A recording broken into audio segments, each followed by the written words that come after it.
Já, góðan daginn og sæl og blessuð öll sömul. Bíða aðeins. Bingo vandræðilegt, ég hafi gleymt þessu. Það vekur enn meiri athygli á því að ég aðeins að byrja svona að þurfa að nota lesgleru og svo lítur maður upp og þið sem að hafið kynnst þessu að þið þekkið hvernig þetta og þá verður maður sér ekki neitt og allt þetta. Þannig ég bið ykkur að hafa þolinmæði með látbragðinu hjá mér í dag. En það er mér mikil ánægja að vera hérna með ykkur öllum í dag og takk kærlega fyrir að bjóða mér. Ég líka með þetta svolítið vel stórt, þannig að ég þarf kannski ekki alltaf að vera með gleraugun, ég vona allavega ekki.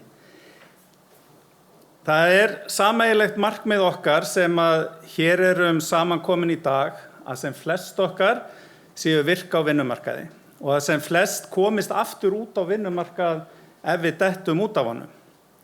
Jákvæð áhrif þessa þarf ég ekki að fjölyrða við ykkur sem eruð í fararbroddi þegar kemur bæði að rannsóknum og reynslu af því að styðja við fólk sem að mætir áskorunum á vinnumarkaði.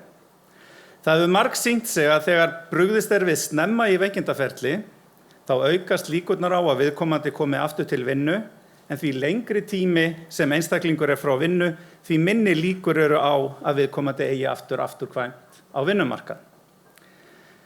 Þannig hafa rannsóknir sýnt að atvinnuþátttaka hefur jákvæð áhrif á heilsu og vellíðan fólks, jafnvel þótt það sé að glíma við sjúkdóma eða afleiðingar slysa.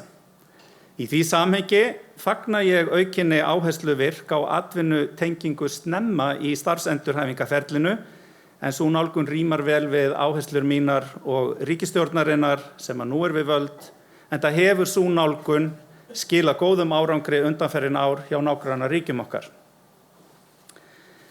En mig langar að segja ykkur smá sögu eða frásögn sem að snart mig.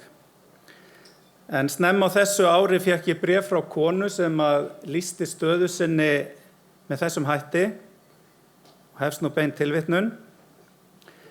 Ég með sjúkdóm sem hefur þróast þannig að ég á erfitt með gang og kom oft fyrir að ég gat ekki stundað vinnu vegna veikinda.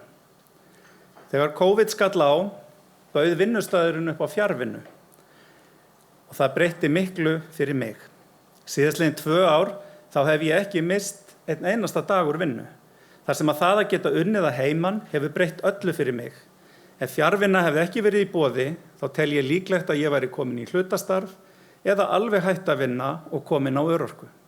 Ég sé núna fram á að vinna fram að starfslokum. Þetta var út af COVID sem þetta gerðist. COVID bjargaði pingulítið þessari mannesku. En starfið sem að virk og fleiri í samfélaginu að vinna einmitt að bjarga eða aðstoða fólk við að bjarga sig sjálft, fjölmörgu fólki sem að hefur verið í svipaðri stöðu og þessi kona. Og þetta því aðeins eitt dæmi, en það eru einmitt svona dæmi og vilji okkar til að mæta breyttum aðstæðum á einstaklingsgrundvelli sem það sem til þarf. Það verða ekki 1, 2 eða 3 leiðir sem við þurfum að huga að, heldur fjölmargar, til þess að mæta fólki á þeim stað sem það hverju sinni. Gróska í hugmyndum af lausnum ásamt gagnrýnu hugarfari að skoða árangur af nýjum aðferðum verður að vera framarlega í hugum okkar. Aukinn fjölbreytileiki hefur líka skilað sér í aukinni starfsánægju á vinnustöðum og fjölbreytileiki styrkur og ég mun ávallt standa fyrir því að efla hann í mínum verkum. Gott dæmi verkefni sem ber árangur sem unnið hefur verið að í ráðuneyti mínu í víðtæku samráði við fleiri aðila að auka virkni ungs fólks 18 til 29 ára með áherslu á snemmtæka íhlutun og þverfaglega sýn.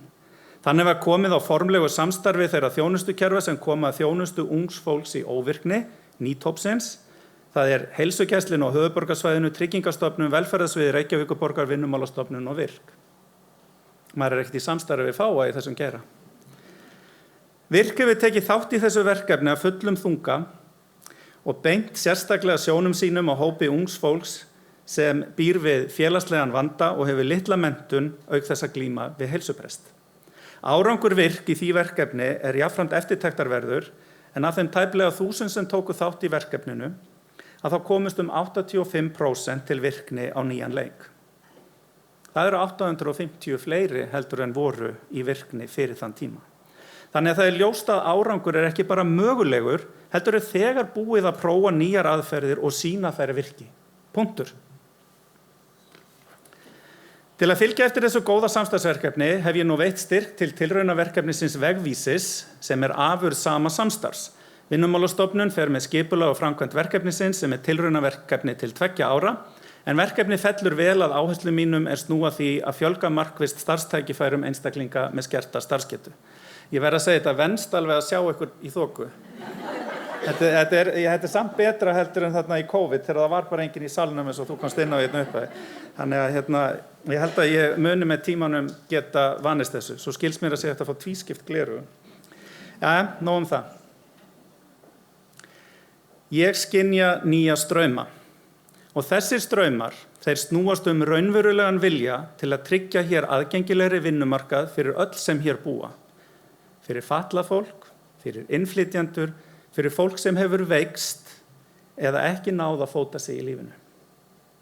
Ég vil búa í samfélagi þar sem að öll eiga raunhæfa möguleika til að uppgötva og nýta hæfileika sína í námi og vinnumarkaði og ef svo ber undir snúa aftur til vinnu eftir veikindi á eigin forsendum. Mér finnst samstaða vera að myndast meðal stjórnvalda, aðila vinnumarkaðarins og hagsmunasamtaka að gera byltingu í þessum efnum. Og ég ætla að fá að leggja það til að við gerum byltingu í þessum efnum.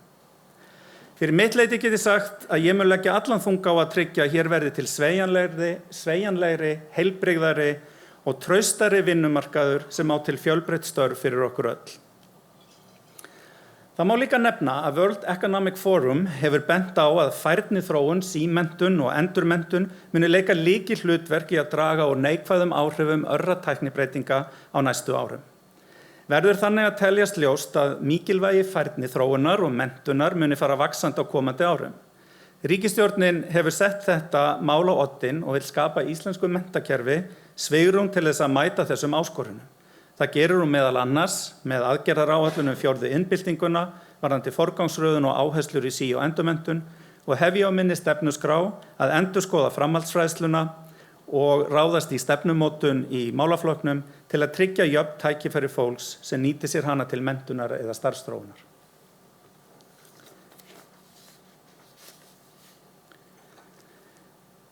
Að því sögðu vil ég árétta að áherslur samfélagsins munu ekki taka breytingum nema við setjum stefnuna á breytingar. Við sem samfélag þurfum að ná breiðri samstöðu hvernig við viljum tryggja að öll sem geta og vilja fái tækifæri til virkrar þátttöku á vinnumarkaði. Mín stefna er að einfalda og bæta greiðslukerfin fyrir fólk með skerta starfsgetu og draga úr letjandi tekjuskerðingum svo kerfin standi ekki í vegi fyrir því að við náum þeim breytingum og að við fáum fólki með okkur í þær breytingar. Lykilatriði í því er samt að til staðar séu bæði hlutastörf og sveigjanleg störf, þannig að fólk með skerta starfsgetu geti raunverulega fengið vinnu. Það þarf að koma fyrst og þess vegna eru fyrstu skrefin varðandi breytingar á örorkulífeyriskerfinu að setjast að vinnu við að tryggja aukið framboð á fjölbreyttum störfum sem henta fólki með skerta starfsgetu. Aðkoma ríkis, sveitarfélaga, aðila vinnumarkaðarins og hagsmunasamtaka þessari vinnu er mikilvæg, en tilraunaverkefni hefjast á árinu 2022 og gert er ráð fyrir tæplega 0,5 milljarði frá og með árinu 2023, sérstaklega í stuðning við þessa vegferð. Að því sögðu megum við ekki gleyma því að sum geta ekki unnið og velferðarkerfið verður að styðja það fólk með sómasamlegum hætti. Kæru ársfundargestir, tek ég gleraugun af til þess að leggja áherslu.